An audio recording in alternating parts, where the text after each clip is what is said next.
There we go. Having some toasts. Let's get it going. Good morning. Welcome to today's video log. My name is Adam.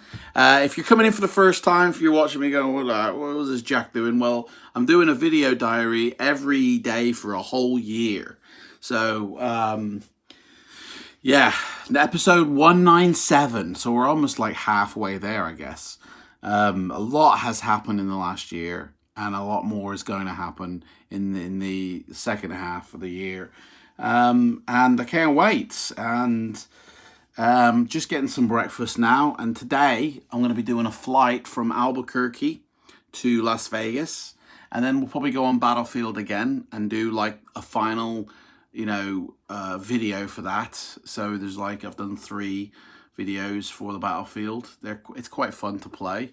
And in the flight sim world, a company called PMDG, they're a developer who makes aircraft, specifically Boeing aircraft, for flight simulation, and they're considered the highest tier level of aircraft developers. They make like the best quality, really detailed system study level, just like the real thing, and they look outstanding, and everybody runs to get them when they come out. And they kind of did a little troll on the internet.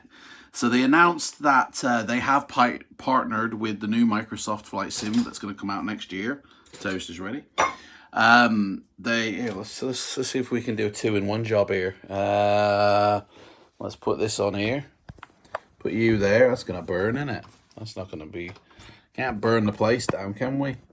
Man, that's still super hot, that. What are we going to do? I have to put you here instead. There we go. So I'm going to do my toast while I talk. So they basically said they're partnering with Microsoft. They'll be delivering their PMDG lineup of planes, starting with their new NG X 737, which has been kind of, everyone's been waiting for that to come out. And everyone's been wondering, will it come out for FSX or will it just be PMDG? Will it be X-Plane?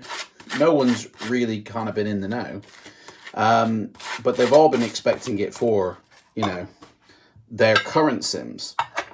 Anyway, they announced basically they're dropping all support for FSX, understandably, because they'll be working with the new Microsoft sim.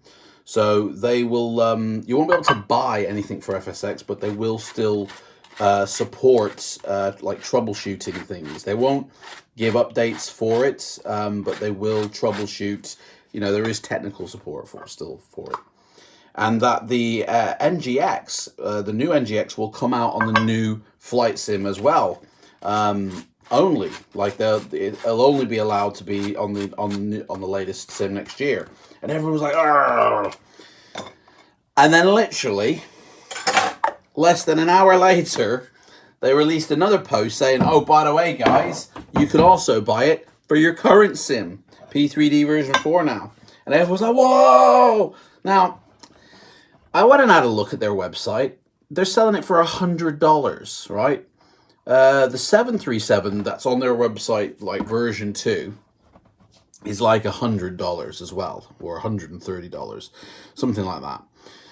Which works out to about 80 quid, right? Now, their $100 one works out to about 90, 85 quid, something like that.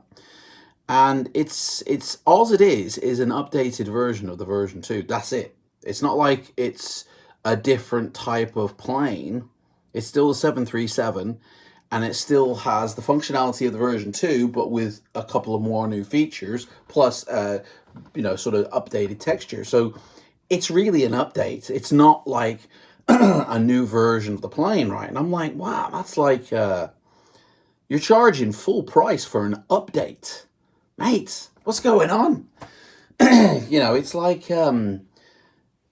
and then, of course, you buy it for P3D version 4, and you're thinking, well, I'm going to have to go buy it again for the new Microsoft, because that's kind of like what PMDG are like. I bought planes for FSX, and then I got P3D version 4, and they're like, well, they're not compatible, mate. You're going to have to buy them again. I'm like, what? I've got, no, sorry, I got to buy it again, mate. And I'm like, whoa, that's like 2 737s I've got from them.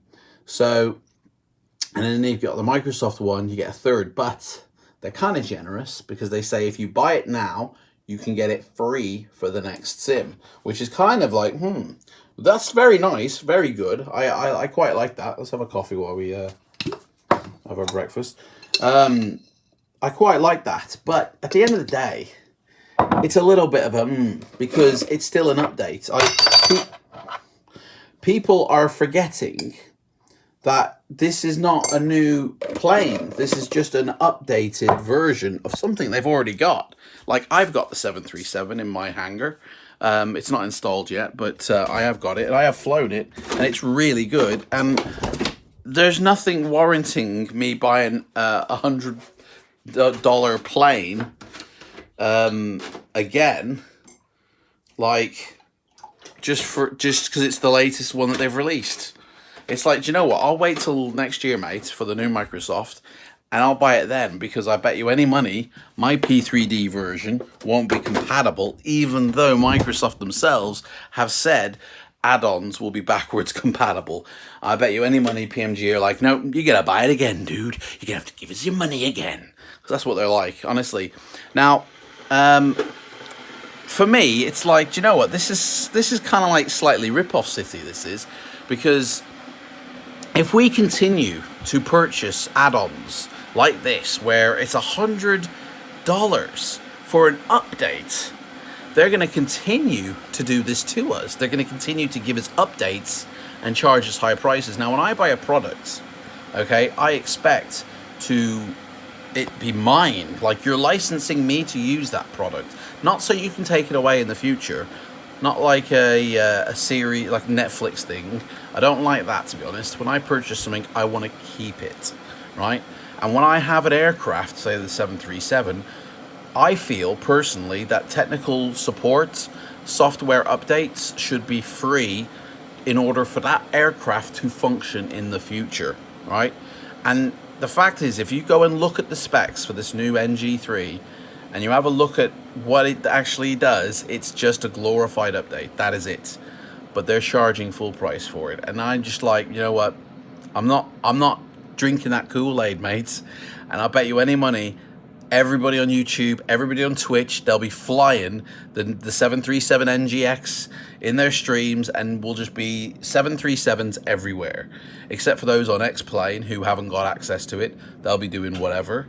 People on FSX haven't got access to it. They'll be doing whatever. Me personally, I'll still just do my normal propeller-driven aircraft streams, because at the moment, that's what I'm working on, working my way up to a 737 and a 747. So until then, you know, I'll wait till next year. Anyway, that's my rant over. I feel like in life, if you continue to buy into things, they will continue to do it. So if you don't want them to do that, don't buy into it. Just let them, leave it alone. And then they won't be able to do that because they can't afford to. Like Microsoft Flight. Microsoft Flight tried to charge us per region. They gave us Hawaii and Alaska for free at the beginning. And then it was like, you want more? Do you want more? You're going to have to pay for it. You're going to have to pay for it. And then you end up paying per section of the world. They've learned their lesson, and now they're giving us the whole world, because they know that don't work, because nobody got into. I mean, there was an open beta for Microsoft Flight. Very few people got into it, and those that did were able to use it. I mean, you can still use Microsoft Flight nowadays. I've got it on my computer, but you can't get hold of it, sort of. You know, you've got to know how to get it, to be honest. Anyway. So today we're going to be doing a flight, and after breakfast, that's exactly what I'll be doing. And I'll see you guys in the virtual skies. Take care. Bye-bye.